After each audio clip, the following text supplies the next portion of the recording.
So guys first and fourth chapter complete చేసాం. Second chapter ఇది కూడా సింపుల్గానే ఉంటుంది. Compare to first topic second topic ఇంకా సింపుల్గానే ఉంటుంది, ఈజీగా అర్థమవుతుంది. Data processing, organisation, cleaning and validation. ఒక్కొక్క వర్డ్కి ఒక్కొక్క మీనింగ్ ఉంది. అవి మనకు డైరెక్ట్గా కాన్సెప్ట్స్తో ఇంక్లూడ్ చేశాడు. సో కాన్సెప్ట్ ఎక్స్ప్లెయిన్ చేసుకుంటూ వాటి మీనింగ్ కూడా డిస్కస్ చేద్దాం. Data processing, organisation, cleaning and validation. Data processing, అసలు డేటా ప్రాసెసింగ్ అంటే ఏంటి? It is the process of organizing, categorizing and manipulating the data in order to extract the information. సింపుల్గా చెప్పాలంటే మన దగ్గర ఆల్రెడీ డేటా ఉంది, దాన్ని ప్రాపర్గా ఆర్గనైజ్ చేయాలి, కేటగరైజ్ చేయాలి, మ్యానిపులేట్ చేయాలి. గైస్ ఇక్కడ మ్యానిపులేట్ అంటే నెగిటివ్ వర్డ్ కాదు. Manipulation means alteration. ఎడిట్ చేయడం అవ్వచ్చు, డిలీట్ చేయడం అవ్వచ్చు, యాడ్ చేయడం అవ్వచ్చు, రెక్టిఫై చేయడం అవ్వచ్చు, ఏవైనా సరే ఇవన్నీ కూడా మ్యానిపులేషన్ అనే వర్డ్లో ఇంక్లూడ్ అవుతాయి. Manipulating the data.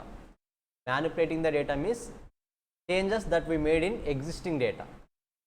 So data processing is the process of organising, categorising, manipulating the data. ఎందుకు? In order to extract the information. ఒక ప్రాపర్ ఇన్ఫర్మేషన్ని ఎక్స్ట్రాక్ట్ చేయాలి అంటే ఫస్ట్ డేటాని 3 కేటగిరీస్గా డివైడ్ చేసుకోవాలి. మనం ఆర్గనైజ్ చేయాలి, కేటగరైజ్ చేయాలి, మ్యానిపులేట్ చేయాలి. సో ఈ డేటా ప్రాసెసింగ్ అనేది ఓవరాల్గా 3 కేటగిరీస్, 3 స్టెప్స్ ఉంటాయి, 3 టైప్స్ ఉంటాయి. Manual data processing, mechanical data processing, electronic data processing. Manual, mechanical, electronic. Manual అంటే ఏంటి? ఎలాంటి మిషన్స్ ఇన్వాల్వ్ అవ్వకుండా, ఎలాంటి కంప్యూటర్స్ ఇన్వాల్వ్ అవ్వకుండా ఒక హ్యూమన్ బీయింగ్ చేసేది. So manual data processing involves processing the data without much helps from the machines. It is still used when the data is hard to digitize or ready machines like old text. ఇప్పుడు బాగా observe చేయండి. ఇప్పుడు మీ నోట్స్లో ఉన్న కంటెంట్ని scan చేసి convert చేయమంటే convert చేస్తారు కదా మీరు. అది రీడబుల్గా కన్వర్ట్ అవుతుందా? అవదా? అవుతుంది. సేమ్ అలాగే కొన్ని ఓల్డ్ డేస్లో రాక్స్ మీద రాసి ఉంటారు కదా, కొండల మీద కానీ శిల్పాల మీద చెక్కి ఉంటారు వాళ్ళ లాంగ్వేజ్లో. దాన్ని మనం స్కాన్ చేయగలమా? పాసిబిలిటీ ఉందా? కన్వర్ట్ అవుతుందా పీడిఎఫ్లోకి? అది పీడిఎఫ్లో కన్వర్ట్ అయినా క్లారిటీ రాదు, కరెక్టా? పీడిఎఫ్లో కన్వర్ట్ అయినా సరే అది క్లారిటీగా వినిపించదు మనకు. సో కాబట్టి ఏం చేయాలి? ప్రతిదాన్ని కూడా మెషిన్స్ని, కంప్యూటర్స్ని యూజ్ చేసి సాఫ్ట్ కాపీలోకి కన్వర్ట్ చేయడం పాసిబుల్ కాదు. అలాంటి టైంలో ఏం చేయాలి? మనము మాన్యువల్ డేటా ప్రాసెసింగ్ని యూజ్ చేయాలి. నథింగ్ బట్ హ్యూమన్ బీయింగ్సే లైవ్గా వాళ్ళు కన్వర్ట్ చేయాలి. నథింగ్ బట్ అక్కడ ఉన్న డేటాని వీళ్ళు పేపర్లో కన్వర్ట్ చేసుకోవాలి ఫస్ట్ మాన్యువల్గా. పేపర్లో ఉన్నదాన్ని కావాలంటే మరి పీడిఎఫ్లో కన్వర్ట్ చేసుకోవచ్చు. సింపుల్గా రాక్స్ మీద ఉన్న వాటిని పీడిఎఫ్లో కన్వర్ట్ చేయగలమా అంటే the answer is no, possible అవ్వదు. మెకానికల్ డేటా ప్రాసెసింగ్, ఇక్కడ మిషన్స్ని యూజ్ చేస్తాం. Mechanical data processing uses like machines like punch card system. It made data processing faster and easier than manual methods. Nothing but మనకి punching machines ఉంటాయి కదా, అలాంటి punching మిషన్స్ని use చేసి డేటాని ప్రాసెస్ చేస్తారు మెకానికల్ డేటా ప్రాసెసింగ్. మనకు thermometer check చేసి టెంపరేచర్ని guess చేస్తారు కదా, అది కూడా మెకానికల్ డేటా ప్రాసెసింగ్ కేటగిరీలోకే వస్తుంది. థర్మామీటర్ జస్ట్ ఫిక్స్ చేయగానే మన దగ్గర మన బాడీలో ఎంత టెంపరేచర్ ఉందో కానీ తెలుస్తుంది, కరెక్టా? ఎలక్ట్రానిక్ డేటా ప్రాసెసింగ్, ఇక్కడ కంప్యూటర్స్ని ఎక్కువ యూజ్ చేస్తాం, మెషిన్స్ని కాదు. కంప్యూటర్ టెక్నాలజీని, ఐటీ పరంగా బాగా అడ్వాన్స్డ్గా ఉన్న థింగ్స్ని యూజ్ చేస్తాం. Electronic data processing replaced with manual and mechanical methods. It is done using computers and advanced electronics. Computers and advanced electronics. దీనివల్ల బెనిఫిట్స్ ఏంటి? ఎర్రర్స్ రెడ్యూస్ అవుతాయి and increasing the productivity. Errors reduce అయ్యే chance ఉంది, ప్రొడక్టివిటీని కూడా increase చేస్తాయి. సింపుల్గా చెప్పాలంటే ఇప్పుడు మనం లేటెస్ట్గా చూస్తున్న చాట్ జీపీటీ, ఏఐ కూడా ఈ కేటగిరీలోకి వస్తాయి. నథింగ్ బట్ లేటెస్ట్ టెక్నాలజీని యూజ్ చేసి ఎలా అప్డేట్ చేయాలి, ఎలా అనలైజ్ చేయాలి డేటాని, ఎలా మ్యానిపులేట్ చేయాలి, ప్రతిదీ కూడా అదే డిసైడ్ అవుతుంది, కరెక్టా? ఓన్ డిసిషన్ తీసుకునే క్యాపబిలిటీ ఉంటుంది. It is called electronic data processing. Simple చెప్పాలంటే ఐటీ రిలేటెడ్ కాన్సెప్ట్ ఇది. ఐటీ ఇన్వాల్వ్మెంట్ ఎక్కువ ఉంటుంది. సెకండ్ కేటగిరీలో మిషన్స్ ఇన్వాల్వ్మెంట్ ఎక్కువ ఉంటుంది. ఫస్ట్ కేటగిరీలో హ్యూమన్ బీయింగ్ ఇన్వాల్వ్మెంట్ ఎక్కువ ఉంటుంది. ఇలా 3 డిఫరెంట్ టైప్స్ ఆఫ్ కేటగిరీస్ ఉంటాయి. So one of the important question in chapter 2, types of data processing. Just చదవండి ఒకసారి. Simple, manual, mechanical, electronic. Manual అంటే హ్యూమన్ బీయింగ్ ఎక్కువ పార్టిసిపేట్ చేస్తాడు, మెకానికల్లో మిషన్స్ ఎక్కువ ఉంటాయి, ఎలక్ట్రానిక్లో కంప్యూటర్స్ ఎక్కువ ఉంటాయి. Definition as well as types రెండు కూడా ఇంపార్టెంటే. రెండు ఒకే క్వశ్చన్, అది సపరేట్ క్వశ్చన్స్ కాదు.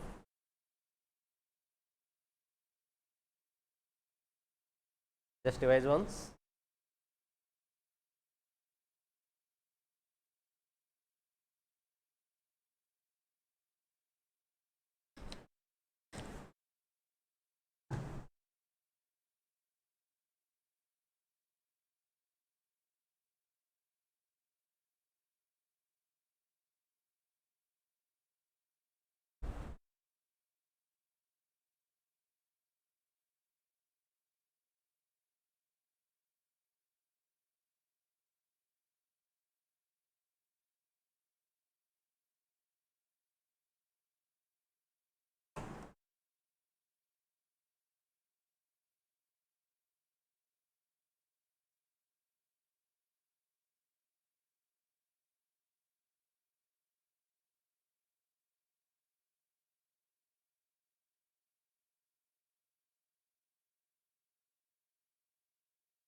నెక్స్ట్ చూస్తే the 11 significant areas where data science can play important role అని చెప్పేసి 11 ఏరియాస్ సపరేట్గా మెన్షన్ చేస్తుంటాం.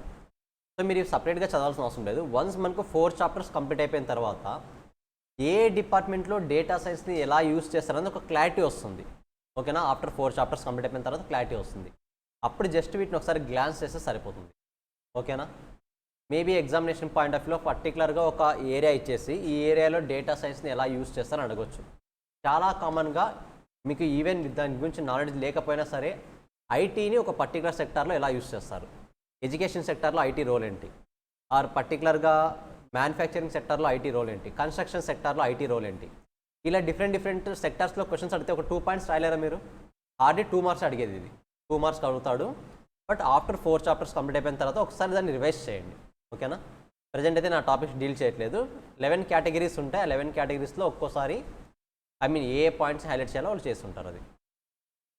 అది కాకుండా next important concept functions of data processing. Data process అంటే ఏంటో చూసాము. ఇప్పుడు functions of data processing. Data process చూసాము, డేటా ప్రాసెసింగ్ టైప్స్ చూసాము. మరి వీటి ఫంక్షన్స్ ఏంటి? Validation, sorting, aggregation, analysis, reporting as well as classification. One more important 4 marks question or 5 marks question. Validation. ఈ డేటా ప్రాసెస్ అనేది వ్యాలిడేట్ చేస్తుంది. వేటిని validate చేస్తుంది? Verifies if data falls within the acceptable values. Guys, PAN card number ఎలా ఉంటుంది? న్యూమెరికా, ఆల్ఫాబెటా, alpha న్యూమెరికా? PAN card number alpha numeric. First 4 letters 5 letters alphabets ఉంటాయి, తర్వాత 4 లెటర్స్ న్యూమెరిక్ ఉంటుంది, మరి లాస్ట్ 10th లెటర్ అనేది ఆల్ఫాబెట్ ఉంటుంది. ఇప్పుడు పాన్ కార్డ్ ఎంటర్ చేయాల్సిన ప్లేస్లో మీరు ఈ ఆర్డర్లో కాకుండా నథింగ్ బట్ ఫస్ట్ 5 లెటర్స్ ఉండాలి కదా, ఆల్ఫాబెట్స్ ఉండాలి కదా. ఆల్ఫాబెట్స్ ఉన్న ప్లేస్లో పొరపాటున నంబర్ ఎంటర్ చేశారనుకోండి, ఆ సిస్టమ్ దాన్ని యాక్సెప్ట్ చేయదు. ఎందుకంటే it is validating. Validation meaning clarity వస్తుందా? స్పెసిఫిక్గా ఏ కేటగిరీస్లో ఏవి ఎంటర్ చేయాలో వాటిని మాత్రమే ఎంటర్ చేయాలి. అదర్వైజ్ ఆ డేటాని అది యాక్సెప్ట్ చేయదు. సో ఇప్పుడు పాన్ కార్డ్ అంటే 5 ఆల్ఫాబెట్స్, 4 న్యూమరిక్స్, 1 ఆల్ఫాబెట్ ఆర్డర్లో. అంటే ఫస్ట్ 5 ఆల్ఫాబెట్స్ ఉంటే ఫస్ట్ 5 ఆల్ఫాబెట్స్ మెన్షన్ చేస్తే మాత్రమే యాక్సెప్ట్ చేస్తుంది. మీరు 0 ఎంటర్ చేయాల్సిన దగ్గర ఓ ఎంటర్ చేసినా సరే యాక్సెప్ట్ చేయదు. బికాస్ 0 ఓ కన్ఫ్యూజ్ అవుతుంటాం మనం కొన్నిసార్లు. కరెక్టా? అది 0నా ఓనా అనేది. పాన్ కార్డులో ఉన్నది 0నా ఓనా తెలియాలంటే అసలు పాన్ కార్డ్ ఆర్డర్ తెలియాలి. ఫస్ట్ 5 ఆల్ఫాబెట్స్ ఉంటాయి, తర్వాత 4 న్యూమరిక్స్ ఉంటాయి, తర్వాత లాస్ట్ 1 ఆల్ఫాబెట్ ఉంటుంది. ఈ పర్టికులర్ ప్లేసెస్లో ఏ ఉంటాయని మనకు తెలిస్తే అది ఉన్నది అక్కడ 0నా ఓనా ఐడెంటిఫై చేయొచ్చా లేదా? మనము ఈజీగా ఐడెంటిఫై చేయొచ్చు. సో డేటాలో మీరు రాంగ్ ఎంటర్ చేసినా సరే అది యాక్సెప్ట్ చేయదు. That is called validation. So data process validation. Decision making process leads to acceptance or rejection. సింపుల్గా మీరు ఓ ప్లేస్లో 0 ఎంటర్ చేశారా, డైరెక్ట్గా నాట్ యాక్సెప్టెడ్, ఇన్వాలిడ్ డేటా అని చూపించేస్తుంది. యాక్సెప్ట్ చేస్తున్నాం, రిజెక్ట్ చేస్తున్నాం, డైరెక్ట్గా చెప్పేస్తుంది ఇన్వాలిడ్ డేటా అని వచ్చేస్తుంది మీకు ఆటోమేటిక్గా. Data must comply with the rules to be deemed legitimate. దీనికి ఇంకో ఎగ్జాంపుల్ చెప్పాలంటే లెట్స్ సే ఇప్పుడు ఏ ఇయర్ మంది 2024 కరెక్టా? ఏదైనా అప్లికేషన్లో డేట్ ఆఫ్ బర్త్ ఎంటర్ చేయండి అన్నప్పుడు మనం లెట్స్ సే ఈరోజు డేట్ అనుకుందాం, 7 మే 2054 ఎంటర్ చేశాను అనుకోండి, యాక్సెప్ట్ చేస్తుందా అది? ఎందుకు? ఇంకా 2054 ఎగ్జిస్టెన్స్లో లేదు. అంటే అక్కడ వ్యాలిడేషన్ రూల్ ఏంటి? అప్ టు 2024 వరకు ఏ డేట్నైనా సరే మీరు యాక్సెప్ట్ చేయొచ్చు. 2024 తర్వాత ఏ డేట్ని కూడా యాక్సెప్ట్ చేయడానికి స్కోప్ లేదు. That is called validation. AIIMS to ensure it certain level of quality. ఖచ్చితంగా ఒక ప్రాపర్ క్వాలిటీ ఉంటుంది డేటాలో. అంటే డేటా క్వాలిటీ అంటే ఏంటంటే కావాల్సిన అక్యురేట్ ఇన్ఫర్మేషన్ ప్రొవైడ్ చేసేలాగా ఉంటుంది. లెట్స్ సే ఇప్పుడు పాన్ కార్డ్ ఎంటర్, ఒక 100 మెంబర్స్ నేను పాన్ కార్డర్స్ ఎంటర్ చేశాను. ఇందులో డేటా వ్యాలిడేషన్ ఉంది. నథింగ్ బట్ ఫస్ట్ 5 ఆల్ఫాబెట్స్ ఉండాలి, 4 న్యూమరిక్ ఉండాలి, లాస్ట్ 1 ఆల్ఫాబెట్ ఉండాలి. ఈ కండిషన్ని ఇంప్లిమెంట్ చేసి ఒక 100 మెంబర్స్ది పాన్ కార్డ్ ఎంటర్ చేసినప్పుడు ఎర్రర్స్ ఎక్కువే ఛాన్స్ ఉందా, తక్కువే ఛాన్స్ ఉందా? నాకు పర్టికులర్గా ఫీల్డ్లో క్లారిటీ ఉంది. ఫస్ట్ 5 నేను ఖచ్చితంగా ఫస్ట్ 4 వచ్చేసి ఫస్ట్ 5 వచ్చేసి ఖచ్చితంగా ఆల్ఫాబెట్స్ ఎంటర్ చేయాలి, తర్వాత 4 న్యూమరిక్ ఎంటర్ చేయాలి, లాస్ట్ 1 ఆల్ఫాబెట్ ఎంటర్ చేయాలి. ఇలాంటి ఇన్పుట్ రూల్ ఉన్నప్పుడు నేను నంబర్స్ ప్లేస్లో ఆల్ఫాబెట్స్ ఎంటర్ చేయలేను, ఆల్ఫాబెట్స్ ప్లేస్లో నంబర్స్ని ఎంటర్ చేయలేను.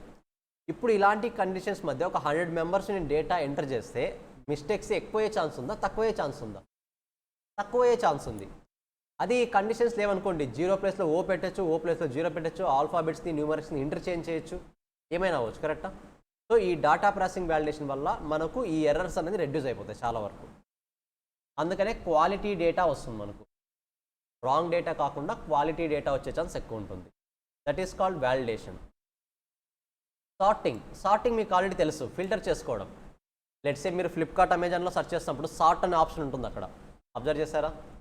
Nothing but filtering. Prices high to low కావాలా, లో టు హై కావాలా, లేటెస్ట్గా వచ్చిన డీల్స్ కావాలా, ఓల్డ్ డీల్స్ కావాలా, ఎక్కువ కస్టమర్ పర్చేస్ చేసిన డీల్స్ కావాలా. సార్టింగ్ అంటే మనకి కావాల్సిన కేటగరైజేషన్ తగ్గట్టుగా వాటిని డివైడ్ చేసుకోవడం. Organises data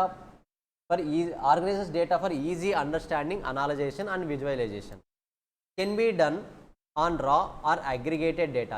maybe it is worked on raw data also. Nothing but raw data మీద కూడా ఇది వర్క్ చేసే ఛాన్స్ ఉంది. Typically sort in ascending or descending order based on the number of labels. Ascending order or descending order. మీరు కావాలంటే Flipkart, అమెజాన్లో చూడండి, sort అనే ఆప్షన్ దగ్గర క్లిక్ చేస్తే ప్రైజెస్ హై టు లో చూపించాలా, లో టు హై చూపించాలనే ఆప్షన్ ఉంటుంది. సార్టింగ్ ఆప్షన్ సేమ్ అలాగే డేటా ప్రాసెసింగ్లో కూడా అసెండింగ్ ఆర్డర్లో కావాలా, డిసెండింగ్ ఆర్డర్లో కావాలా అని మనకు ఫీచర్ అవైలబిలిటీ ఉంటుంది. Useful for data cleaning, ranking records and accurate visualisation. Ranking records అనేది ఇంపార్టెంట్ ఇక్కడ. ఎందుకు?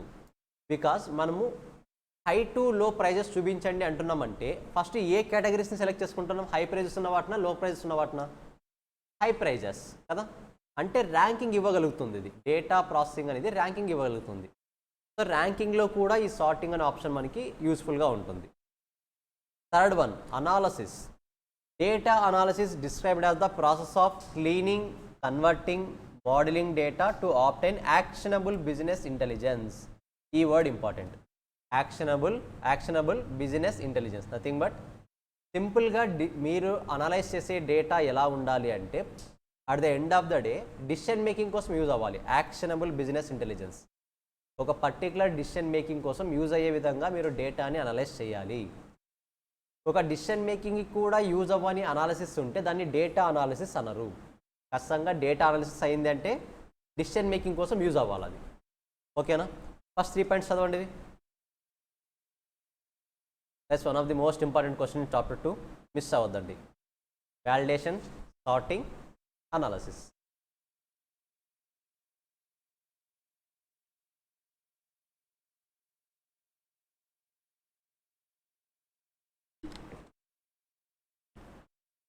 మీరు ప్రతి పాయింట్ను అట్లీస్ట్ ఒక 2 పాయింట్స్ రాసే విధంగా ఉండాలి. లెట్స్ సే వాలిడేషన్లో 4 పాయింట్స్ ఉన్నాయి, అట్లీస్ట్ 2 పాయింట్స్ మెన్షన్ చేసే విధంగా ఉండాలి. 2 పాయింట్స్ రీప్రొడ్యూస్ చేసే విధంగా ఉండాలి అక్కడ.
సో గైస్ అందులో 4th వన్ రిపోర్టింగ్ అంటే ఎప్పుడైనా సరే గుర్తుపెట్టుకోండి, మీరు ఏదైనా రిపోర్ట్ జనరేట్ చేశారు అంటే అది యూజర్కి యూస్ఫుల్ అవ్వాలి, యూజర్కి అర్థమయ్యే విధంగా ఉండాలి. ఏ రిపోర్ట్ అయినా సరే, not only in BDA, A report అయినా సరే మీరు ఒక రిపోర్ట్ని జనరేట్ చేశారు అంటే డెఫినెట్గా అది యూజర్కి కన్వీనియంట్ వేలో ఉండాలి, యూజర్ అర్థం చేసుకునే విధంగా ఉండాలి, యూజర్కి ఈజీ యాక్సెస్ ఉండాలి, ఫ్రీగా అర్థమయ్యే విధంగా ఉండాలి. ఒకసారి చూడండి, converts the raw data into consumable format, nothing but convenient format.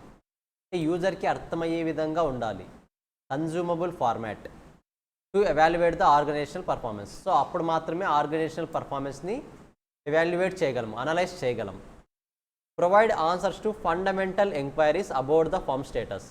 ఖచ్చితంగా రిపోర్ట్ వేటికి ఆన్సర్స్ ఇవ్వాలి? Basic enquiries, frequently asked questions అని ఉంటాయి కదా, వాటన్నింటికీ ఆన్సర్స్ ఇవ్వాలి, బేసిక్ క్వశ్చన్స్కి ఆన్సర్స్ ఇవ్వాలి. Static report maintain the same structure over time and collects data from a single resource. నార్మల్గా డేటా రిపోర్ట్ జనరేట్ చేస్తున్నప్పుడు రిసోర్స్ అనేది సింగిల్ రిసోర్స్ అయితే బాగుంటుంది. మీరు మల్టిపుల్ రిసోర్సెస్ తీసుకున్నారనుకోండి, డిఫరెంట్ రిసోర్సెస్ని తీసుకుంటే మేబీ అందులో మిస్లీడ్ చేసే కమ్యూనికేషన్ ఉండొచ్చు, మిస్లీడ్ చేసే ఇన్ఫర్మేషన్ ఉండొచ్చు. సో పర్టికులర్గా సింగిల్ రిసోర్స్ని తీసుకుంటే అవుట్పుట్ అనేది క్వాలిటీగా ఉంటుంది అంటున్నారు. Example include financials data summaries and KPI reports. KPI reports means key performance indicators అని ఉంటాయి. ఏమైనా కంపెనీ బాగా పర్ఫామ్ చేయాలి అంటే కీ పర్ఫార్మ్ ఇండికేటర్స్ ఏవి? Let's say profit, one of the KPI. Profit బాగుంది అంటే కంపెనీ బాగా పర్ఫామ్ చేస్తుంది అని. డివిడెండ్స్ ఎక్కువ షేర్ చేస్తుంది, సో డివిడెండ్ ఇష్యూ చేసినంత మాత్రాన, ప్రొవైడ్ చేసినంత మాత్రాన కంపెనీ బాగా పర్ఫామ్ చేస్తుందా అంటే question mark. Maybe company dividend ఇవ్వకుండా రిటైన్ చేయొచ్చు, వాటిని వేరే దగ్గర ఇన్వెస్ట్ చేయొచ్చు, రిటైన్ అర్నింగ్స్లో యాడ్ చేయొచ్చు. సో ఇలా కీ పర్ఫార్మెన్స్ ఇండికేటర్స్ కొన్ని ఉంటాయి, వాటికి సంబంధించి కూడా రిపోర్ట్స్ జనరేట్ చేయాలి. సింపుల్గా లెట్స్ సే మనం ఒక బాడీ చెకప్కి వెళ్ళామనుకోండి, హెల్త్ ఇష్యూస్ ఏమైనా వచ్చి బాడీ చెకప్కి వెళ్ళామనుకోండి, ఆ బాడీ చెకప్ మినిమం రిక్వైర్మెంట్స్ ఏమి ఇవ్వాలి? రిపోర్టు మనం టెస్ట్ చేసుకున్న తర్వాత వచ్చిన రిపోర్ట్స్ ఏమి ఇవ్వాలి? మనకు ఏ దాని మీద అయితే డౌట్ ఉందో ఆ డౌట్స్కి ఆన్సర్స్ ఉండాలా లేదా? అందులో డెఫినెట్గా ఉండాలి. That is called key performance reports. మీరు ఆ ఇన్ఫర్మేషన్ కాకుండా మిగతా ఇన్ఫర్మేషన్ ఏది ఇచ్చినా సరే యూజ్ ఉండదు. సో మీ రిపోర్ట్ ఖచ్చితంగా వేటిని యాడ్ చేసి ఉండాలి? కీ పర్ఫార్మెన్స్ ఇండికేటర్స్ని ఇంక్లూడ్ చేసుకొని రిపోర్ట్ అనేది ఉండాలి ఎప్పుడైనా సరే. Helps in decision making by indicating areas needing attention to investment, attention or investment. ఒకవేళ డిసిషన్ మేకింగ్లో ఇన్వెస్ట్మెంట్స్ ఏమైనా ప్లాన్స్ ఉన్నాయంటే కూడా వాటిని కూడా వీళ్ళు డిస్క్లోజ్ చేయాలంటున్నారు. Helps in decision making by indicating areas needed attention or investment. Let's say పర్టికులర్గా మన దగ్గర మన కంపెనీలో ఎవ్రీ ఇయర్ ఒక 10 crores జస్ట్ సేవింగ్స్లో పెడుతున్నాము. బట్ ప్రజెంట్ ట్రెండ్స్ ప్రకారం సేవింగ్స్ అనేది కరెక్ట్ అప్రోచా? కాదు. సేవ్ చేస్తున్న అమౌంట్ని ఇన్వెస్ట్ చేయాలి. బికాజ్ మన దగ్గర ఉన్న సేవింగ్ అమౌంట్ను మరీ సమ్ అమౌంట్ రీజనరేట్ చేయాలి, అది సమ్ అమౌంట్ని క్రియేట్ చేయగలగాలి. అప్పుడు మాత్రమే కరెక్ట్ అప్రోచ్. ఇంతవరకు అప్ టు 1990s వరకు సేవింగ్స్ అనేది గుడ్ ఆప్షన్. మీరు అర్న్ చేసిన దాంట్లో ప్రతిదీ సమ్ సేవ్ చేయాలనేవాళ్ళు. బట్ ఇప్పుడు అలా కాదు. సేవ్ చేసే అమౌంట్ని స్మాల్ పోర్షన్ సేవ్ చేసుకొని మిగతా అమౌంట్ అంతా కూడా ఇన్వెస్ట్ చేయమంటారు వేరే దగ్గర. నథింగ్ బట్ మీరు వర్క్ చేయకపోయినా సరే మీరు ఇన్వెస్ట్ చేసిన అమౌంట్ ఇన్కమ్ని జనరేట్ చేస్తుండాలి. So this is the latest trend. అలాంటప్పుడు ఈ రిపోర్ట్లో ఏం మెన్షన్ చేయాలి? ఏవైనా మీకు ఇన్వెస్ట్మెంట్ ఆపర్చునిటీస్ ఉన్నా ఆర్ స్పెషల్ అటెన్షన్ ఐడియాస్ ఏవైనా ఉంటే వాటన్నిటిని కూడా హైలైట్ చేయాలి. అది కూడా డిసిషన్ మేకింగ్కి హెల్ప్ అవ్వాలి. అది రిపోర్ట్లో ఉండాల్సిన మెయిన్ పాయింట్స్. సో ముఖ్యంగా రిపోర్ట్లో మీరు హైలైట్ చేయాల్సిన 2 points ఏవైనా ఉన్నాయంటే లాస్ట్ 2 terms ఏవేవి? కీ పర్ఫార్మెన్స్ ఇండికేటర్స్ ఒకటి, యాజ్ వెల్ యాజ్ అటెన్షన్ ఇన్వెస్ట్మెంట్కి సంబంధించి ఏదైనా హైలైట్ చేయాల్సిన పాయింట్ ఉంటే హైలైట్ చేయాలి.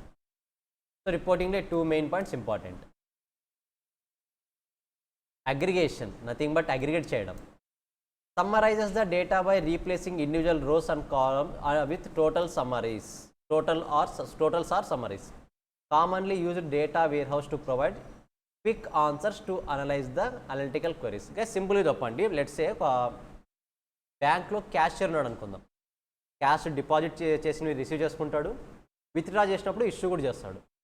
సో అలా డైలీ అట్లీస్ట్ ఒక 200 to 300 ట్రాన్సాక్షన్స్ చేస్తాడు. లెట్స్ సే నేను ఇప్పుడు డిపాజిట్ చేశాను అనుకోండి, ఖచ్చితంగా ఒక రిసీట్ నాకు ఇస్తాడు, ఒక రిసీట్ తన దగ్గర పెట్టుకుంటాడు, కరెక్టా? విత్డ్రా చేశాను అనుకోండి, ఒక రిసీట్ నాకు ఇస్తాడు, ఒక దగ్గర తన దగ్గర పెట్టుకుంటాడు ఒక రిసీట్.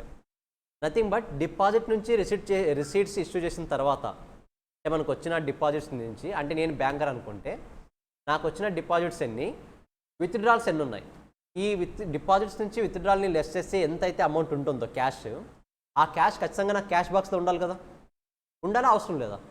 డెఫినెట్గా ఉండాలి. ఏదైనా 1 రూపీ మిస్ అయినా కూడా ఏదో మిస్ అయినట్టు, ఏదో ఒక ఇన్వాయిస్ మిస్ అయ్యాం, ఏదో ఒక రిసిప్ట్ మిస్ అయ్యాం. That is called data aggregation. Sum up చేసి చూడండి, లాస్ట్లో అగ్రిగేట్ చేసి చూడండి.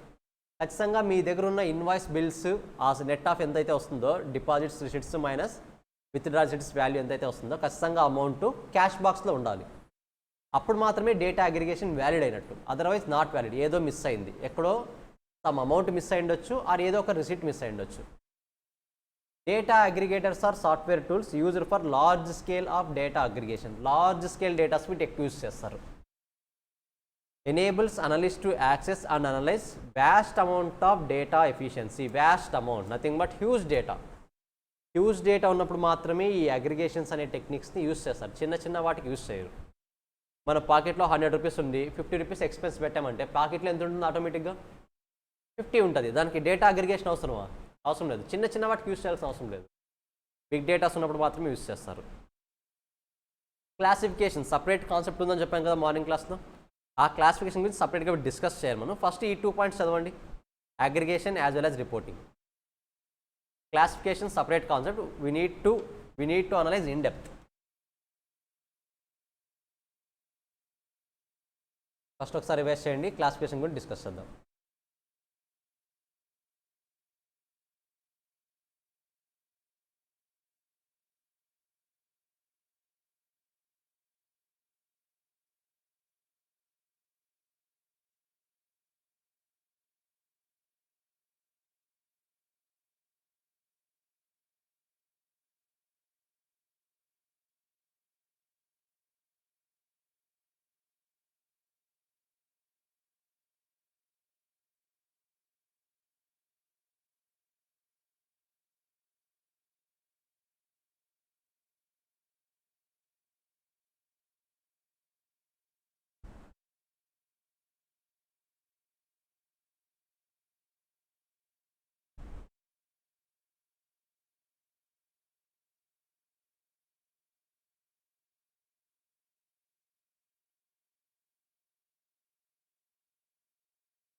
ఓకే, ఇప్పుడు మనం డిస్కస్ చేస్తున్నది ఫంక్షన్స్ ఆఫ్ డేటా ప్రాసెసింగ్. అందులో లాస్ట్ వన్ క్లాసిఫికేషన్. మరి ఈ క్లాసిఫికేషన్ అన్నది ఇప్పుడు సపరేట్ క్వశ్చన్గా వస్తుంది. చూడండి ఇక్కడ డేటా క్లాసిఫికేషన్. సో ఈ క్లాసిఫికేషన్, ఈ డేటా క్లాసిఫికేషన్ అంటే ఈ డేటా క్లాసిఫికేషన్ గురించి ఇప్పుడు ఇన్డెప్త్గా అనలైజ్ చేయాలి మనం. It is the process of categorizing the data based on pre-defined criteria. Categorizing, let's say మనము పాపులేషన్ తీసుకున్నామంటే మేల్స్ ఎంతమంది, ఫీమేల్స్ ఎంతమంది కేటగరైజ్ చేస్తారు. ఎడ్యుకేటెడ్ ఎంతమంది, అన్ఎడ్యుకేటెడ్ ఎంతమంది, మోర్ దాన్ 60 years ఎంతమంది ఉన్నారు, లెస్ దాన్ 60 years ఎంతమంది ఉన్నారు, నథింగ్ బట్ ఏజ్ని బట్టి, జెండర్ని బట్టి, క్యాస్ట్ని బట్టి, రిలీజన్ని బట్టి ఇలా ప్రతిదాన్ని బేస్ చేసుకొని కేటగరైజ్ చేస్తారు. That is called classification of data. It can be complex but automated system can help. ఇది అంత ఈజీగా అనలైజ్ చేయలేము, నథింగ్ బట్ అంత ఈజీగా బైఫర్గెట్ చేయలేము. కానీ ప్రజెంట్ ఉన్న అప్డేటెడ్ టెక్నాలజీస్ అనేది ఈ కాంప్లెక్స్ ప్రాసెస్ని సింప్లిఫై చేశాయి. Organisations must define the categories. Let's say simplify చేశారంటే దాని మీనింగ్ ఏంటంటే, ఇప్పుడు సిస్టమ్స్ కొన్ని ఎలా ఉంటాయంటే, నార్మల్గా సిస్టమ్స్ లేక ముందు ఏం చేయాలి అంటే, ఈచ్ ఇండివిజువల్ యొక్క డేట్ ఆఫ్ బర్త్ తీసుకోవాలి. అతను గ్రేటర్ దాన్ 60 years వస్తుందా, ఇప్పటికి లెస్ దాన్ 60 years వస్తుందని మనం సపరేట్ సెగ్రిగేట్ చేయాలి ఇండివిజువల్ పర్సన్స్ది.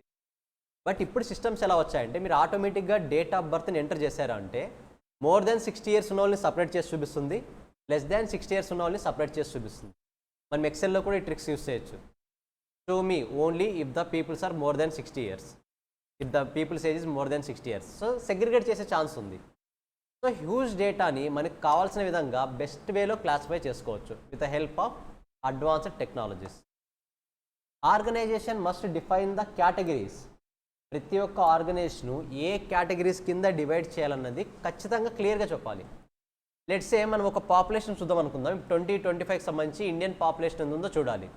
మీరు నార్మల్గా ఏ టైప్ ఆఫ్ కేటగిరీస్ ఎక్స్పెక్ట్ చేస్తారు? మేల్ ఫీమేల్ రేషియో ఎక్స్పెక్ట్ చేస్తారా?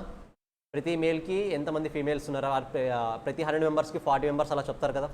మేల్ ఫీమేల్ రేషియో ఎక్స్పెక్ట్ చేస్తారు. సెకండ్ వన్ ఏం ఎక్స్పెక్ట్ చేస్తారు? ఎడ్యుకేటెడ్ పీపుల్ ఎంతమంది, అన్ఎడ్యుకేటెడ్ పీపుల్ ఎంతమంది ఎక్స్పెక్ట్ చేస్తారా? ఎక్స్పెక్ట్ చేస్తారు. లెట్స్ సే సీనియర్ సిటిజన్స్ ఎంతమంది, బిలో 18 ఇయర్స్ ఏజ్ ఉన్న వాళ్ళు ఎంతమంది, 18 to 16 ఇయర్స్ ఏజ్ ఉన్న వాళ్ళు ఎంతమంది ఎక్స్పెక్ట్ చేస్తారా? ఈ సెగ్రిగేషన్ ఎక్స్పెక్ట్ చేస్తారు. ఇంకేం ఎక్స్పెక్ట్ చేస్తారు? Particular caste, particular religion people ఎంతమంది ఉన్నారు ఎక్స్పెక్ట్ చేస్తారు. ఎంతమందికి ఆధార్ కార్డు ఉంది, ఎంతమందికి ఆధార్ కార్డు లేదు దీన్ని ఎక్స్పెక్ట్ చేస్తారు ఇండియాలో. ప్లస్ ఎంతమందికి డిసీజెస్ ఉన్నాయి, ఏ టైప్ ఆఫ్ డిసీజెస్ ఉన్నాయి. లెట్స్ సే షుగర్ బీపీ, ముఖ్యంగా షుగర్ బీపీ. ఎంతమంది గ్రేటర్ దెన్ 30 ఇయర్స్ ఉన్న వాళ్ళకి షుగర్ బీపీస్ ఉన్నాయి, ఎంతమంది 60+ ఉన్న వాళ్ళకి షుగర్ బీపీస్ ఉన్నాయి. ఇవన్నీ కూడా సెగ్రిగేషన్స్ ఎక్స్పెక్ట్ చేస్తామా లేదా? నథింగ్ బట్ పాపులేషన్ రిపోర్ట్ వస్తుంది అంటే ఆటోమేటిక్గా ఈ కేటగిరీస్ అన్నీ కూడా ప్రీ డిఫైన్డ్ అయిపోతాయి. ఖచ్చితంగా డేటా క్లాసిఫికేషన్లో ఈ కేటగిరీస్ అన్నీ కూడా మనం మెన్షన్ చేయాలి. Clear policies are essential respecting to security and confidentiality while being easy to understand. ఖచ్చితంగా మనం ఫ్రేమ్ చేసే పాలసీస్ అవ్వచ్చు, రూల్స్ అవ్వచ్చు, ఎలా ఉండాలి? They should make the all policies to easily understand. Nothing but ప్రతి ఒక్క డేటా క్లాసిఫికేషన్ పాలసీ అనేది కూడా ఈజీగా అర్థం చేసుకునే విధంగా ఉండాలి. ఇది జస్ట్ క్లాసిఫికేషన్కి సంబంధించిన ఇన్ఫర్మేషన్. బట్ అది ఎలా క్లాసిఫై చేయాలి? There are 3 stages in data classification as well as 3 stages in data classification. One of the most important question. ఏం చేయాలి? Current understanding the current setup. Nothing but present data ఎలా ఉందో, existing డేటాని మొత్తాన్ని అర్థం చేసుకోండి, ఫస్ట్ అనలైజ్ చేయండి. Review data location and laws to know what data is on hand. ఫస్ట్ మీ చేతిలో ఉన్న డేటాని, నథింగ్ బట్ ఎగ్జిస్టింగ్ డేటాని బాగా రివ్యూ చేయండి, అర్థం చేసుకోండి ఏ డేటా ఉందనేది. Creating data classification policy. ఇప్పుడు మీరు డేటా క్లాసిఫికేషన్ పాలసీని మీరు క్రియేట్ చేయాలి. ఎలాంటిది పాలసీ అంటే, లెట్స్ సే మేల్ అందరినీ ఒకవైపు, ఫీమేల్ అందరిది ఒకవైపు. మేల్లో మోర్ దెన్ 60 ఇయర్స్ ఉన్న వాళ్ళు ఎంతమంది, ఫీమేల్లో లెస్ దెన్ 18 ఇయర్స్ ఉన్న వాళ్ళు ఎంతమంది, ఇలా క్లాసిఫై చేయమని పాలసీ ఫ్రేమ్ చేస్తాం మనం. That is called classification policy. Next one, prioritising and organising the data. categorize the data by sensitive and tag accordingly. Nothing but if requirement అనేది first male ratio, female ratio, దాని తర్వాత educated, uneducated, దాని తర్వాత caste, religious, ఎంతమంది handicapped, ఎంతమంది handicapped, ఇలా order చెప్పారనుకోండి, ఆ ఆర్డర్లోనే ప్రయారిటైజ్ చేయండి, ఆర్గనైజ్ చేయండి డేటాని చెప్తున్నారు. సింపుల్గా లిస్ట్ చెప్పాలంటే list. So guys, one of the most important question, data classification types 3 స్టేజెస్లో జరుగుతుంది. ఆ 3 stages important, as well as data classification definition important. Just ఒకసారి చదివేసేయండి. One more important question.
Guys clear. Data classification ఓవరాల్గా data processing ఫంక్షన్స్లో ఓవరాల్గా 6 steps ఉంటాయి.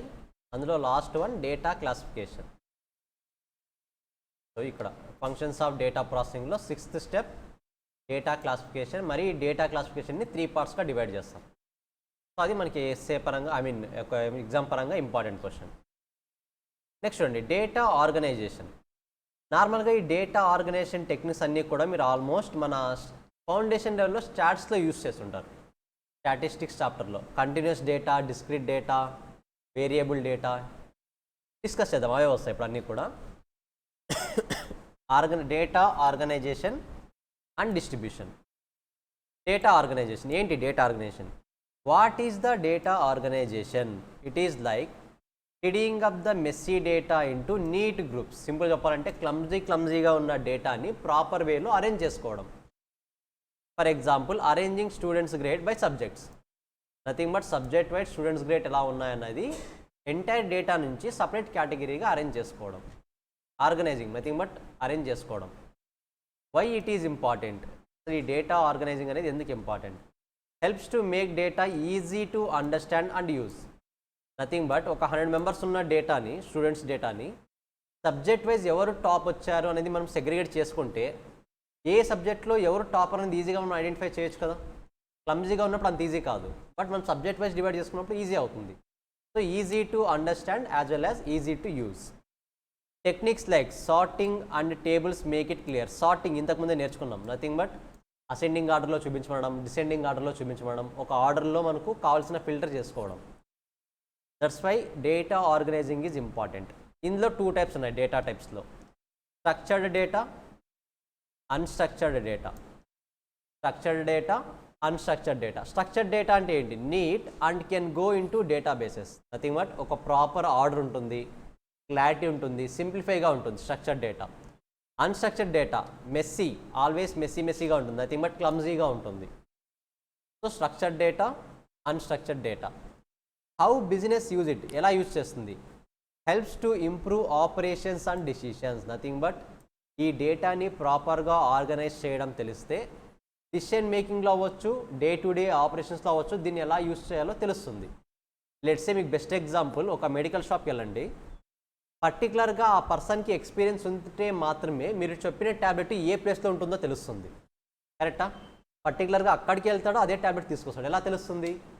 Because they are organised. Particular ఏదో ఒక మెథడ్ని బేస్ చేసుకొని పర్టికులర్ ట్యాబ్లెట్స్ ఏవి ఎక్కడ ఉండాలని ఆర్గనైజ్ చేస్తుంటారు.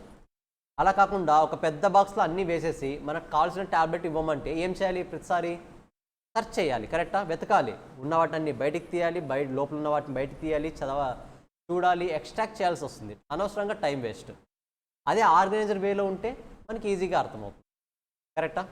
ఇప్పుడు మనం రాసే నోట్సెస్ కూడా మీరు సబ్జెక్ట్కి ఒక నోట్స్ పెట్టారనుకోండి, పర్టికులర్ సబ్జెక్ట్లో డౌట్ వస్తే పర్టికులర్గా ఆ నోట్స్ని పిక్ చేస్తారు. కరెక్టా? తీసి రివైజ్ చేస్తారు. అదే ఒకే నోట్స్లో ఒక 4-5 సబ్జెక్ట్స్ రాశారనుకోండి, మీకు వచ్చిన డౌట్ ఎక్కడుందో ఎలా తెలుస్తుంది మనకి? డెఫినెట్గా మీ బుక్లోనే ఉంది, బట్ ఏ పేజ్లో ఉంది తెలుస్తుందా? తెలియదు, కన్ఫ్యూజ్ అవుతాం. ఏ చాప్టర్ ఫస్ట్ రాసాము, ఏ కాన్సెప్ట్ తర్వాత రాసాము, క్లారిటీ ఉండదు. కాబట్టి data organisation is must. Crucial for making business better and using data well. Nothing but డేటాని కూడా ప్రాపర్ వేలో యూజ్ చేసుకోవచ్చు. సో గైస్, డేటా ఆర్గనైజేషన్ గురించి రాయమన్నప్పుడు ఖచ్చితంగా ఫ్రీక్వెంట్గా అడుగుతున్న క్వశ్చన్ ఇదే. డేటా ఆర్గనైజేషన్ సంబంధించి describe data organisation in 4-5 lines అంటున్నాడు నార్మల్గా. సో ఇక్కడ 4 సెంటెన్సెస్ గురించి హైలైట్ చేశాం. ఏది అసలు డేటా ఆర్గనైజేషన్ అంటే ఏంటి, ఎందుకు ఇంపార్టెంట్, అందులో ఏ టైప్స్ ఉన్నాయి, బిజినెస్కి ఎలా యూజ్ అవుతుంది. ఈ 4 పాయింట్స్ కనుక రాస్తే అల్టిమేట్లీ 5 మార్క్స్ ఈజీగా వస్తాయి, డౌటే లేదు. సో సార్ చదవండి ఇది కూడా ఒకసారి ఇప్పుడే. Repeated question, define about data organising or data organisation.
Yes one of the important question ఇక్కడ చదివేసేయండి.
సో డేటా ఆర్గనైజేషన్ ఒక ఇంపార్టెంట్ క్వశ్చన్ అయితే, డేటా డిస్ట్రిబ్యూషన్ ఇంకొక ఇంపార్టెంట్ క్వశ్చన్.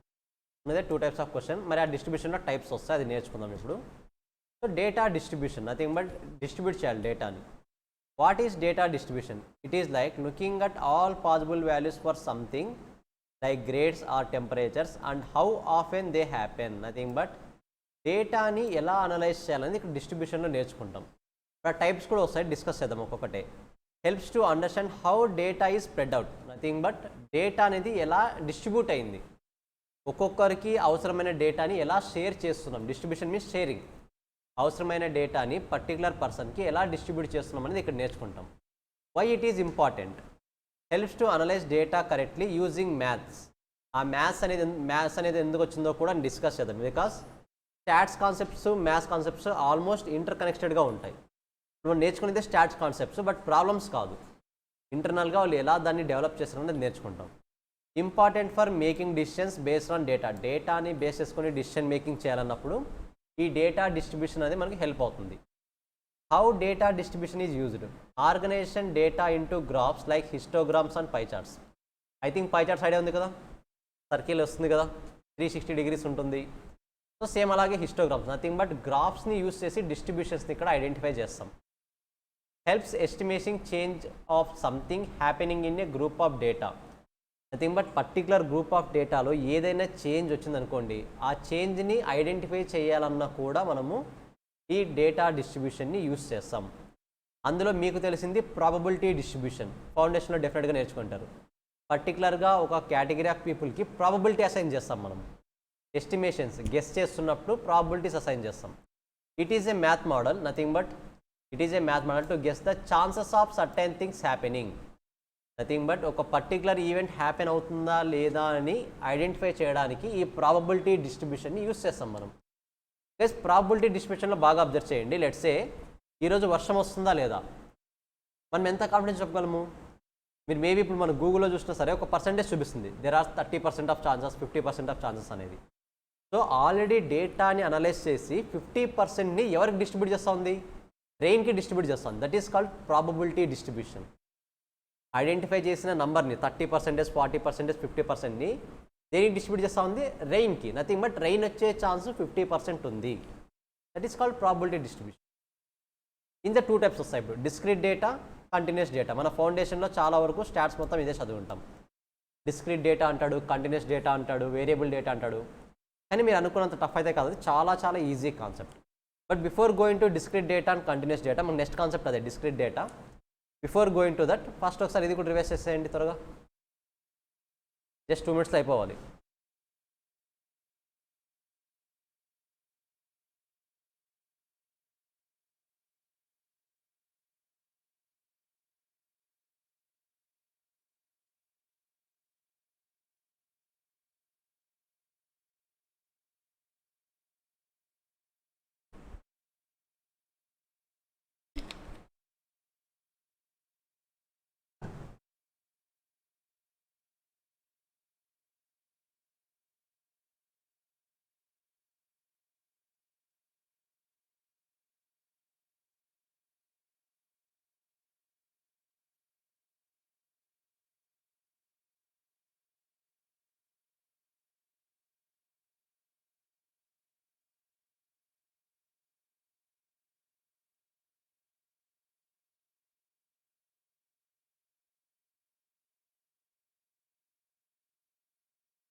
గైస్ నెక్స్ట్ ఉన్న 2 క్వశ్చన్స్ కూడా ఇంపార్టెంట్ క్వశ్చన్, బట్ అందులో మెయిన్గా discrete distribution is important.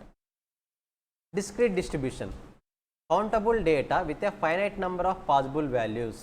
Example rolling dice or counting heads.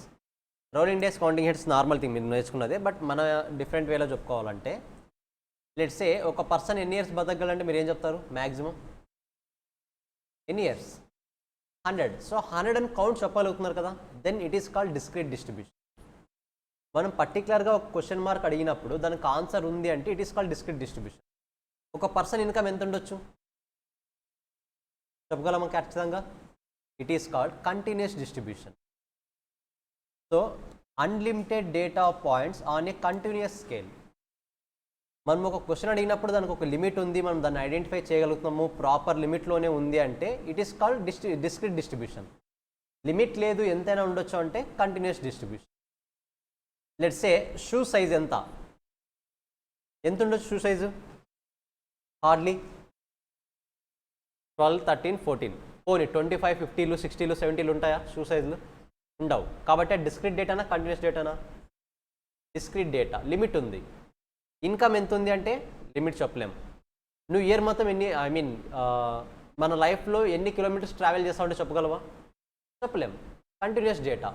కొంతమంది మేబీ 1000 కిలోమీటర్సే ట్రావెల్ చేయొచ్చు, కొంతమంది కొన్ని ల్యాక్స్ ఆఫ్ కిలోమీటర్స్ ట్రావెల్ చేయొచ్చు. Continuous data. ఒక లిమిట్ అంటూ ఏమీ ఉండదు. సో లిమిట్ ఉంటే డిస్క్రీట్ డేటా, లిమిట్ లేకపోతే కంటిన్యూస్ డేటా. ఇక్కడేం చెప్పాడు చూడండి examples. Rolling dice, counting heads. ఒక కాయిన్ టాస్ చేసామనుకోండి, ఎన్ని అవుట్పుట్స్ రావచ్చు? ఒక కాయిన్ టాస్ చేస్తే ఎన్ని అవుట్పుట్స్ రావచ్చు? 2, ఎయిదర్ హెడ్స్ ఆర్ టైల్స్. పర్టికులర్గా 2 అని చెప్పగలుగుతున్నాను కదా లిమిట్, కాబట్టి it is discrete distribution. Clarity వస్తుందా? కంటిన్యూస్ డిస్ట్రిబ్యూషన్ చూడండి. అన్లిమిటెడ్ డేటా పాయింట్స్ అన్ని కంటిన్యూస్ స్కేల్, నథింగ్ బట్ ఒక ఎండ్ పాయింట్ అనేది ఏమీ ఉండదు.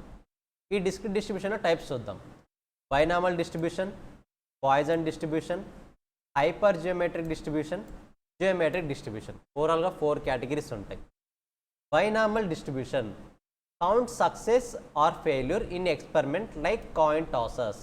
నథింగ్ బట్ సింపుల్గా ఒక కాయిన్ టాస్ చేసామంటే ఫెయిల్ అయ్యే ఛాన్సెస్ ఎంత ఉంది, పాస్ అయ్యే ఛాన్సెస్ ఎంత ఉందో చెప్తుంది. లెట్స్ సే మీరు కాయిన్ టాస్ చేసి హెడ్స్ అని చెప్పారనుకోండి,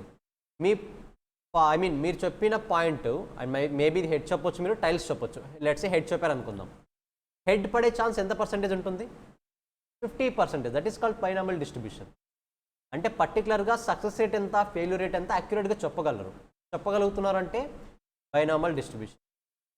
poison distribution, counts events happening in a specific time period like flaws or accident. మీరు పర్టికులర్గా చూస్తే హిమాలయస్లో ఎక్కువ యాక్సిడెంట్స్ జరుగుతాయి. ఏ టైంలో జరుగుతాయి? డిసెంబర్, జనవరి టైంలో ఎక్కువ జరుగుతాయి. ఎందుకు అంటే అక్కడ ఇంకా ఆ టైంలో స్నోఫాల్ ఎక్కువ ఉంటుంది. కాబట్టి పర్టికులర్ టైం పీరియడ్లో ఎక్కువ యాక్సిడెంట్ జరిగే ప్లేసెస్ని ఐడెంటిఫై చేయాలి. అది బట్ పర్టికులర్ పాయింట్లో ఏది అరేంజ్ అవుతుందనే పాయింట్ హైలైట్ చేయాలి. That is called Poisson distribution. Hyper geometric distribution, count successes in trials without replacement from a large population.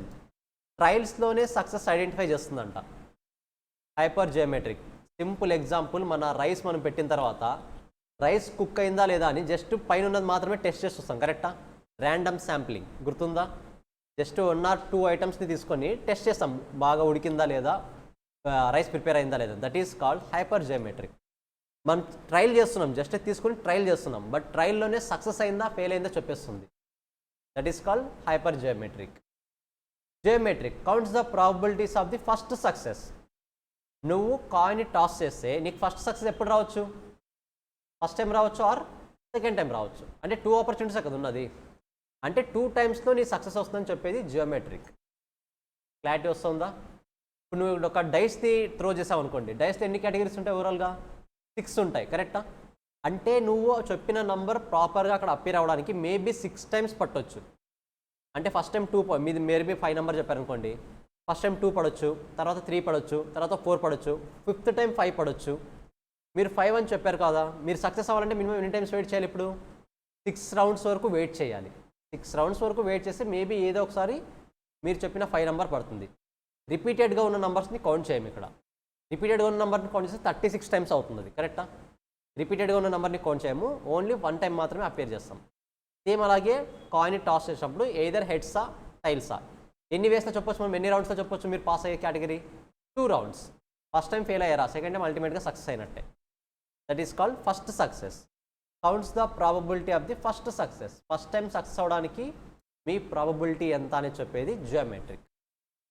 Guys compare to previous questions most important one ఏది, discrete distribution and its types. ముఖ్యంగా types along with definition types అడుగుతాడు. చదివేసండి ఒకసారి బాగా.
So guys next continuous distribution.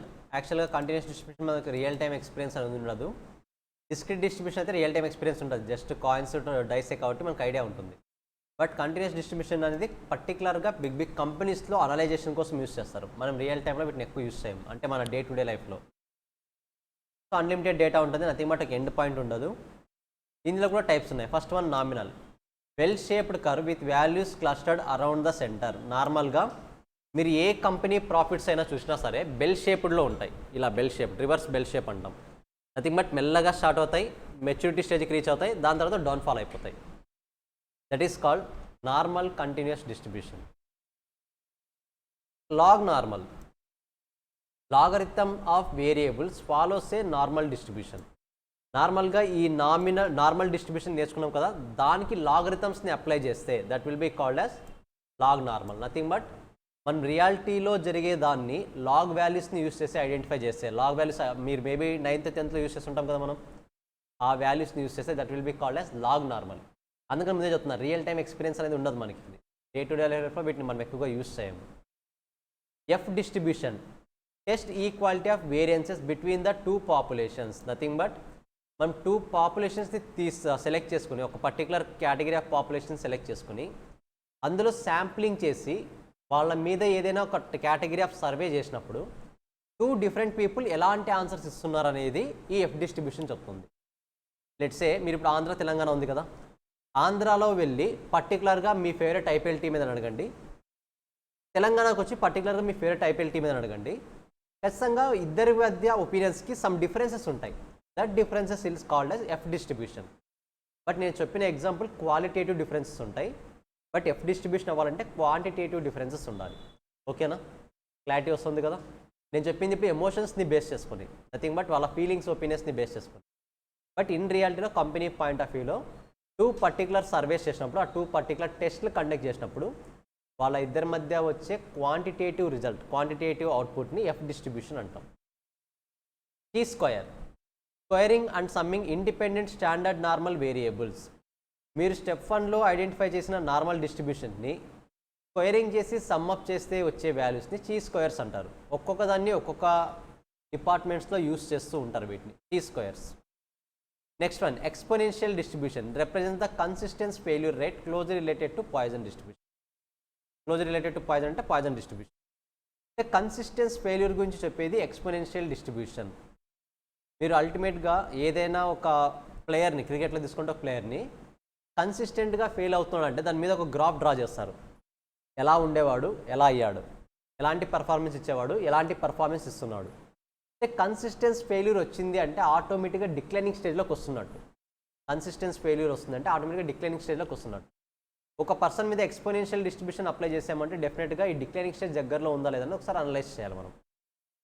Tea student, systematic bell shaped distribution used for testing hypothesis and confidence intervals when the standard deviation is unknown. ఇక్కడ standard deviation అంటే differences. మనము particular 2 types of టెస్టులు చేసినప్పుడు వాటి మధ్య డిఫరెన్స్ని ఐడెంటిఫై చేయలేకపోతున్నాము అంటే నథింగ్ బట్ ఎక్స్పెక్టెడ్ ఎంత, యాక్చువల్ ఎంత చూస్తున్నాం. ఎక్స్పెక్టెడ్కి యాక్చువల్కి చాలా డిఫరెన్స్ ఉంది, బట్ ఆ డిఫరెన్స్ ఎందుకు వచ్చినది రీజన్ తెలియదు. అలాంటప్పుడు ఈ టీ స్టూడెంట్ టెక్నిక్ని యూస్ చేస్తారు రియాలిటీలో. అంటే యాక్చువల్కి బడ్జెటెడ్కి డిఫరెన్స్ తెలియనప్పుడు, డిఫరెన్స్ తెలుసు అమౌంట్, రీజన్ తెలియదు, ఆ డిఫరెన్స్ ఎందుకు వచ్చిన రీజన్ తెలియదు. అలాంటప్పుడు టీ స్టూడెంట్స్ అనే టెక్నిక్ని యూస్ చేస్తారు. ఓకేనా? బట్ చెప్తున్నాం కదా, కంటిన్యూస్ డిస్ట్రిబ్యూషన్లో మనకు రియల్ టైం ఎక్స్పీరియన్స్ ఉండదు. డిస్క్రీట్ డిస్ట్రిబ్యూషన్ అయితే మనకు ఆల్రెడీ క్లారిటీ ఉంటుంది కాస్త. జస్ట్ ఒకసారి చదివేసండి ఇది కూడా. ఇంకా ఇందులో ఒక టూ క్వశ్చన్స్ ఉన్నాయి. 2 క్వశ్చన్ డిస్కస్ చేసి ఒక 10 minutes బ్రేక్ తీసుకుని లాస్ట్ చాప్టర్ కంప్లీట్ చేసేద్దాం. జస్ట్ చదివేసండి ఒకసారి.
Done. So data cleaning as well as data validation. So data distribution, data organization tarvata remaining 2 topics, data cleaning, data validation. ఏంటి data cleaning? Correcting or removing inaccurate, duplicate, irrelevant data from data set. సింపుల్గా చెప్పాలంటే inaccurate డేటాని remove చేసేయండి, duplicate డేటాని remove చేసేయండి, irrelevant డేటాని కూడా remove చేసేయండి. This is called data cleaning. Nothing but మనకు అవసరం లేని డేటాని రిమూవ్ చేయడాన్ని డేటా క్లీనింగ్ అంటాం. Ensures trustworthy outcome and algorithm despite of apparent accuracy. Nothing but ఇది ఎందుకు ఇంపార్టెంట్ అంటే అల్టిమేట్గా మనకు అవసరం లేని డేటాని, డూప్లికేట్ డేటాని, అన్నెసరీ డేటాని అంతా రిమూవ్ చేస్తాం కాబట్టి వచ్చే అవుట్పుట్ ఎలా ఉంటుంది, ఇంకా యాక్యురేట్గానే ఉంటుంది. కాబట్టి ఇది ఇంపార్టెంట్ అని చెప్తున్నారు. Different from data transformation. Data ట్రాన్స్ఫర్మేషన్తో కంపేర్ చేసినప్పుడు డేటా క్లీనింగ్ ఎలా డిఫరెంట్ అవుతుంది? Cleaning removes irrelevant data while the transformation changes the data format and structure. So data transformation means data structure అవ్వచ్చు, డేటా ఫార్మాట్ అవ్వచ్చు, దీన్ని మాత్రమే చేంజ్ చేస్తుంది, ఎలాంటి రిమూవల్స్ అనేది ఉండదు. బట్ డేటా క్లీనింగ్ ఏం చేస్తుంది? అన్నెసరీ డేటాని, ఇర్రెలవెంట్ డేటాని రిమూవ్ చేస్తుంది. క్లారిటీ వస్తుందా? ట్రాన్స్ఫర్మేషన్ ఎలాంటి రిమూవ్ చేయదు, ఎలాంటి డిలీషన్ అనేది ఉండదు. బట్ క్లీనింగ్లో డిలీషన్ అనేది ఉంటుంది, యాడింగ్ అనేది కూడా ఉంటుంది అవసరమైతే. That is called data cleaning. Steps ఎలా ఉంటాయి? Steps: removal of duplication or irrelevant information, fix structural errors like typos or inconsistence naming. Nothing but structural errors అనేవి ఐడెంటిఫై చేయాలి, ఫిక్స్ చేయాలి. మీకు మామూలుగా మనము మొబైల్లో టైప్ చేసినప్పుడు ఆటోమేటెడ్ కరెక్షన్ వస్తుంది, that is called structural error అంటాం. స్ట్రక్చరల్ ఎర్రర్, ఆ ఎర్రర్స్ని ఆటోమేటిక్గా ముందుగానే ఐడెంటిఫై చేస్తాయి, ఆటోమేటెడ్ కరెక్షన్స్ అంటాం కదా. Filter unwanted outliners for better data analysis. Unwanted outliners, nothing but unwanted outputs ఏవైనా ఉంటే వాటిని కూడా రిమూవ్ చేసేయండి. Handle missing data either by dropping the observation or filling in missing values based on the other observation. Let's say మీకు ఏదైనా ఒక data miss అయింది, ఆ డేటా మిస్ అయినట్టు మనము పాయింట్ని హైలైట్ చేయాలి. సో ఈ డేటా క్లీనింగ్లో ఏం చేస్తామంటే అన్ఎక్స్పెక్టెడ్గా ఏదైనా డేటా రిమూవ్ అయితే పర్టికులర్గా ఈ సెక్టార్కి సంబంధించిన డేటా రిమూవ్ అయిందనే పాయింట్ని హైలైట్ చేస్తారు. నెక్స్ట్ వచ్చే ఆథరైజ్డ్ పర్సన్ ఆ డేటాని అనలైజ్ చేస్తున్నప్పుడు డేటా మిస్ అయింది అన్న పాయింట్ ఇక్కడ హైలైట్ అవుతుంటుంది కాబట్టి డిసిషన్ తీసుకునేటప్పుడు ఆలోచించి డిసిషన్ తీసుకుంటాడు. నథింగ్ బట్ బ్లైండ్ అజంప్షన్స్ ఏమీ లేకుండా సమ్ బేస్ తీసుకొని డిసిషన్స్ అనేది తీసుకుంటాడు. Validation and quality assurance to ensure data make sense, adheres to regulations, supports and working hypothesis. Simple చెప్పాలంటే ఈ డేటా క్లీనింగ్లో కూడా కొన్ని రూల్స్ అండ్ రెగ్యులేషన్స్ మనం ఫాలో అవ్వాల్సి వస్తుంది. ఆ రూల్స్ని, రెగ్యులేషన్స్ని అన్నిటినీ సపోర్ట్ చేస్తూ వర్క్ కల్చర్ అనేది డెవలప్ చేయాలి. It is called data cleaning. So data cleaning is different from data transformation. That is one more important MCQ question. ఓకేనా? Data validation. వ్యాలిడేషన్ మనం ఆల్రెడీ చూసాం, చెక్స్, కొన్ని పర్టికులర్ చెక్స్ ఉంటాయి, చూద్దాం. Importance: crucial for accurate outcomes. Accurate outcome కావాలంటే మీరు ఖచ్చితంగా data validation చేయాలి. పర్పస్ ఏంటి? To ensure data accuracy, clarity and specificity before the use. So సింపుల్గా మీరు ఎక్స్పెక్ట్ చేసిన పర్పస్ ప్రకారం అక్యురేట్ డేటా వస్తుందా లేదా చెక్ చేసుకోవాలి. ఈ డేటా టైప్స్తో చెక్స్ ఉంటాయి. Validates correct data types, that is numeric values. ఇంతకుముందు చెప్పుకున్నాం కదా, న్యూమెరిక్ వాల్యూస్ ఉంటే న్యూమెరిక్ వాల్యూని ఎంటర్ చేయాలి. ఇప్పుడు ఏజ్ ఎంత అని ఉన్నప్పుడు ఏదర్ నంబర్ రాయాలి ఆర్ సింగిల్ డిజిట్ నంబర్ ఉండాలి. అంతేగాని జెడ్ ఎక్స్ వై అని రాసే అర్థం ఉంటుందో, దానికి యూజ్ ఉండదు. సో ఓన్లీ న్యూమరిక్ వాల్యూస్ మాత్రమే ఎంటర్ చేయాలి. That is called data type checks. Code checks. Code checks అంటే ఏంటి? Confirm values match a set of options or specific format requirements. మీరు సింపుల్ చెప్పాలంటే లేటెస్ట్గా మీరు ఏదైనా పిన్ పెట్టాలని చూడండి, పాస్వర్డ్ ఖచ్చితంగా ఒక క్యాపిటల్ లెటర్ ఉండాలి, ఒక స్పెషల్ క్యారెక్టరైజేషన్ ఉండాలి, మినిమం 8 లెటర్స్ ఉండాలని కండిషన్స్ వస్తున్నాయి. That is called code check. పర్టికులర్గా ఈ 3 కండిషన్స్ కూడా సాటిస్ఫై అవుతే మాత్రమే మీరు ఎంటర్ చేసిన డేటాని అది యాక్సెప్ట్ చేస్తుంది. అదర్వైజ్ స్ట్రాంగ్ లేదు, వీక్ కోడ్ రీట్రై అని చూపిస్తుంటుంది. ఎంటర్ న్యూ పాస్వర్డ్ అని చూపిస్తుంది. That is called code check. Next one range check. Verifies inputs fall within the specific range. Example latitude and longitude. సింపుల్గా దీని రేంజ్ చెక్ అంటే ఏంటి? Let's say ఇప్పుడు మీరు సిఎంఏ దానికి అప్లై చేస్తుంది, సిఎంఏ వద్దు, ఇంకా బెస్ట్ ఎగ్జాంపుల్ వచ్చేసి ఆధార్ కార్డు తీసుకుందాం. పర్టికులర్గా ఆధార్ కార్డ్స్కి ఒక సపరేట్ ఒక window open చేస్తారనుకుందాం.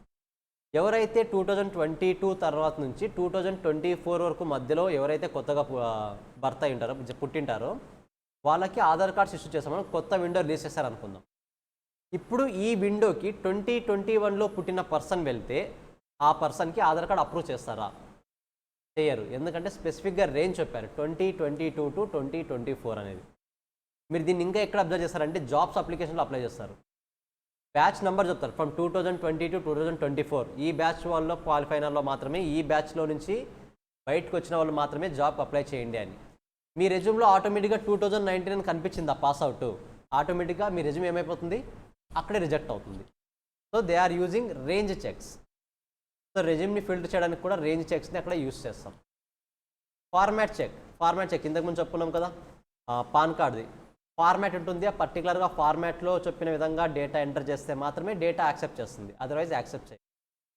Example date columns అని కూడా, డేట్ కాలమ్స్ ఎప్పుడు ఎలా ఉండాలి, డేటు, మంత్, ఇయర్. ఆర్ స్పెసిఫిక్గా అక్కడ మంత్, డేట్, ఇయర్ అంటే మీరు అదే వేలో మెన్షన్ చేయాలి. రివర్స్లో మెన్షన్ చేసామనుకోండి యాక్సెప్ట్ చేయదు. Consistency check verifies data entered in a consistent manner. Example delivery date is later than shipment date. Guys ఎప్పుడైనా సరే నార్మల్గా ఆర్డర్ డేట్ ఫస్ట్ ఉంటుందా, nothing but placement date first ఉంటుందా, డెలివరీ డేట్ ఫస్ట్ ఉంటుందా? అదే order date first ఉంటుందా, delivery date first ఉంటుందా? Order date. అంతేగాని డెలివరీ డేట్ ఫస్ట్ ఉండి ఆర్డర్ డేట్ సెకండ్ ఉండే ఛాన్స్ ఉంటుందా? లేదు. There is a proper order, there is a consistency order. ఆ కన్సిస్టెన్సీ చెక్ ఇక్కడ చెక్ చేయాలి. మీరు పొరపాటున డెలివరీ డేట్ దగ్గర ఆర్డర్ డేట్ ఎంటర్ చేసినా, ఆర్డర్ డేట్ దగ్గర డెలివరీ డేట్ ఎంటర్ చేసినా ఆ సిస్టమ్ అన్నది డేటాని యాక్సెప్ట్ చేయదు. నథింగ్ బట్ కన్సిస్టెన్సీ చెక్ చేసుకుంటుంది.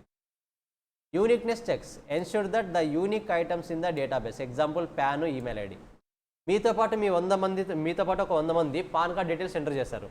ఆ పాన్ కార్డ్ డీటెయిల్స్ ఎక్కడైనా సేమ్ ఉంటాయా, డిఫరెంట్గా ఉంటాయా? డిఫరెంట్గా ఉంటాయి. సేమ్ ఉన్నాయి అంటే ఆటోమేటిక్గా ఏమని, డూప్లికేట్ డేటా ఉందని. Nothing but uniqueness. ఖచ్చితంగా ఆధార్ కార్డ్ నెంబర్ అయినా సరే, పాన్ కార్డ్ నెంబర్ అయినా సరే, ఈమెయిల్స్ అయినా సరే యూనిక్గా ఉంటాయి. పర్టికులర్గా ఏ పర్సన్ది ఆ పర్సన్కే ఉంటుంది కాబట్టి యూనిక్నెస్ని కూడా చెక్ చేస్తాయి. ఇవన్నీ కూడా డేటా ఎంటర్ చేస్తున్నప్పుడు ఆ డేటా అవుట్కమ్ వస్తున్నప్పుడు చెక్ చేయాల్సిన పాయింట్స్. దీనివల్ల ఏమవుతుంది అంటే ఎర్రర్స్ చాలా తక్కువగా, చాలా వరకు డిక్రీజ్ అయిపోతాయి. ఎర్రర్స్ అనేది మనం ఎంటర్ చేసే ఎర్రర్స్ అనేవి చాలా వరకు డిక్రీజ్ అయిపోతాయి. This is called data validation. So this is the end of chapter 2. Just ఈ డేటా వ్యాలిడేషన్ ఒక్కటి చదివేసండి ఒకసారి. Data cleaning as well as data validation just ఒకసారి చదివేసేయండి అవి.